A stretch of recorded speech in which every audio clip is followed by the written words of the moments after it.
J'ai grandi dans une famille pas du tout religieuse à la base. C'était surtout une famille traditionnelle où on avait l'habitude de faire les fêtes, etc. Mais pas plus que ça. Le fait est que mon grand-père et ma grand-mère étaient assez... Enfin, c'était pas non plus des très très très grands religieux, mais ils faisaient Shabbat, ils faisaient les fêtes, etc.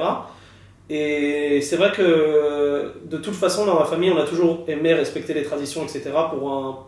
Pour tout un tas de raisons, aussi bien de faire passer de génération en génération, que aussi bien le fait au niveau de l'éducation, que en fait, les fêtes, on les faisait, et bon, naturellement, on les faisait à une certaine dose, quoi. Mais pour Pessah, oui, non, on ne mangeait pas de pain, par exemple.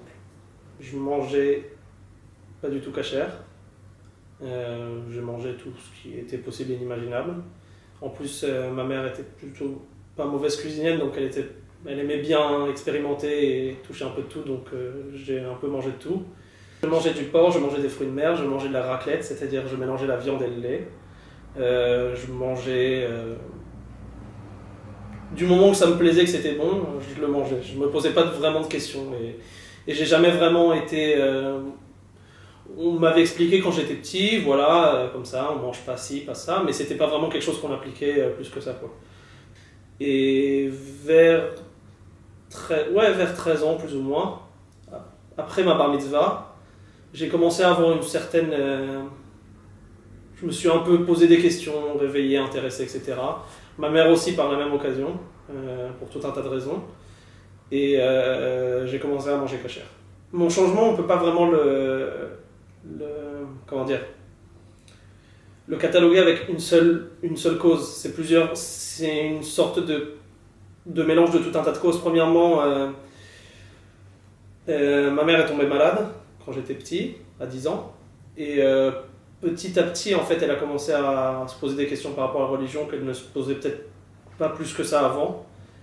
Et alors, c'est vrai que d'un côté, elle m'a influencé, mais ça a surtout été une sorte de trigger, en fait. On peut pas vraiment dire qu'elle m'a forcé ou quoi que ce soit. C'est surtout, elle m'a dit, oui, voilà, ça, comme ci, comme ça. J'ai commencé à un peu étudier, pour la préparation de la bar mitzvah, j'ai étudié ce qu'on appelle le Talmud Torah, ce qui est un peu l'équivalent de l'école c'est un peu l'équivalent du caté, quoi, pour les chrétiens. Et petit à petit, j'ai commencé par ces cours, j'ai commencé à apprendre des choses et j'ai commencé à réaliser des choses que peut-être qu'à cette époque-là, ça me paraissait logique et que je me suis dit pourquoi pas. Oui, je pense que ça a de la logique, quoi. Et donc petit à petit, ça a commencé, comme je l'ai dit, ça a été plutôt une sorte, ça a été par étapes. Donc au début, j'ai commencé peut-être par arrêter de manger du porc. Après, j'ai commencé par arrêter de manger tout ce qui n'était pas considéré comme kasher, c'est-à-dire les fruits de mer, comme certaines sortes de poissons ou du lapin, etc. Après, j'ai commencé par arrêter de mélanger le lait et la viande. C'est-à-dire, et pareil, alors j'ai toujours été... comment expliquer ça ?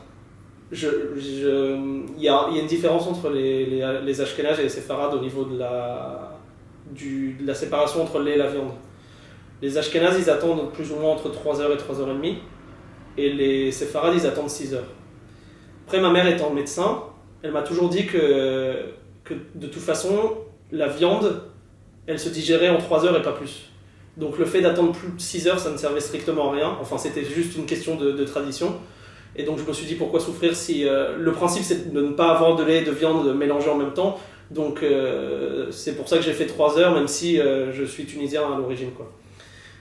En fait, le principe, c'est qu'à la base, on ne peut pas manger... Donc on ne peut pas cuire l'agneau dans le lait de sa mère, c'est la base.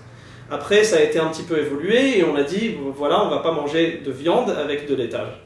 Et après, on a considéré que tout ce qui était vivant, pas vraiment vivant, parce que les poissons, ça ne considère pas, mais tout ce qui était viande. Je ne sais plus à quel moment on a commencé à rentrer le poulet dans la loi, c'est un peu bizarre, mais ça s'est fait. Et en fait, à ce moment-là, tout a été fait sur le fait de la séparation, de ne pas vraiment mélanger, de ne pas manger l'un avec l'autre et de laisser un intervalle de temps entre les deux aliments. Alors, d'un côté, vu que le laitage, ça se digère très très rapidement, normalement, après 15-20 minutes, les laitages sont digérés dans l'estomac. Donc on peut manger de la viande après avoir mangé des laitages, après 15 minutes on dit, il y a écrit qu'il faut se rincer la bouche ou quelque chose comme ça, je sais plus, et puis on peut en manger. Mais pour la viande, vu que c'est quelque chose qui se digère beaucoup plus lentement, il faut un certain temps pour attendre entre l'un et l'autre. Donc voilà. Donc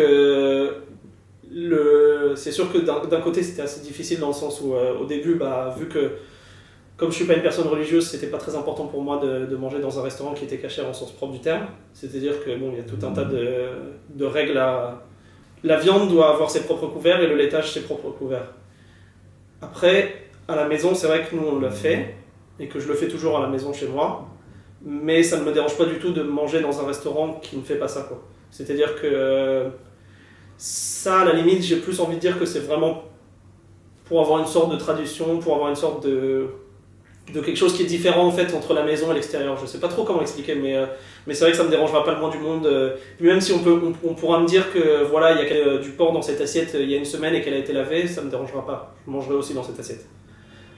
Et au bout d'un moment, après avoir arrêté de manger seulement de la viande cachère, j'ai commencé à comprendre aussi que la viande halal c'était pas très très loin de la viande cachère pour tout un tas de raisons, et que j'ai commencé à me dire que c'était pas un problème pour moi de manger de la viande halal non plus. La différence entre la viande cachère et la viande halal, ce que je sais, c'est qu'en fait, la façon d'abattre la viande, elle est la même, c'est la première chose.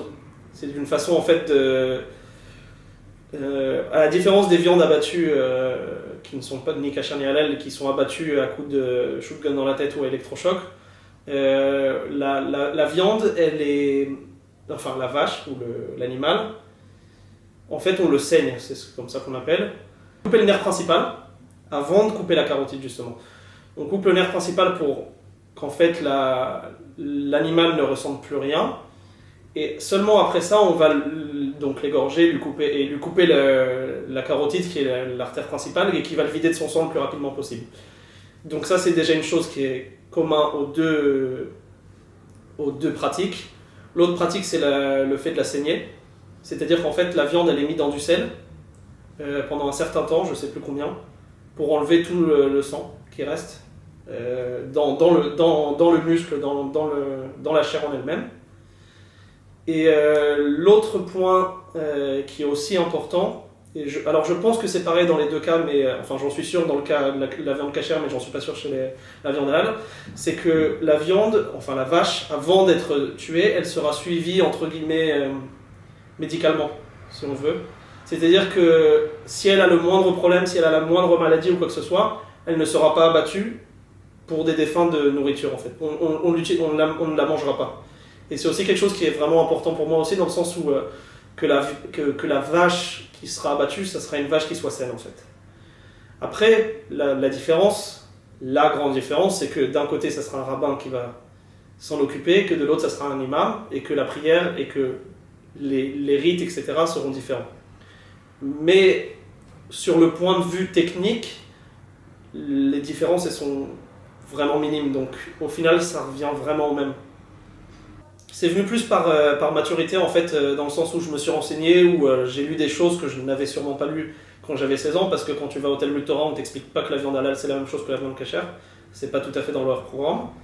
Mais c'est vrai qu'au fur et à mesure, quand j'ai parlé avec des personnes, etc., j'ai compris qu'en fait, la différence elle était moindre par rapport entre la viande halal et la viande cachère. Et c'est là où je me suis dit que dans certaines conditions, si j'ai vraiment l'impression que j'ai pas mangé de viande depuis longtemps et que j'ai une possibilité de manger de la viande halal et qu'il y en a qui se trouvent où je suis plutôt, ça ne me dérangera pas. Mais c'est venu un peu plus tard, je pense. Et je pense pas que ça soit venu par rapport à Israël en fait. C'est surtout venu par rapport à une sorte d'évolution de maturité en fait, de compréhension de la chose. Où je me suis dit qu'au final, comme on dit, on est enfin, comme beaucoup de personnes le disent, on est cousins, et que c'est vrai qu'il y a beaucoup de choses. On vient tous du même patriarche plutôt, parce que Abraham, c'est aussi bien le père de l'islam que enfin, le père, façon de parler. Je me comprends.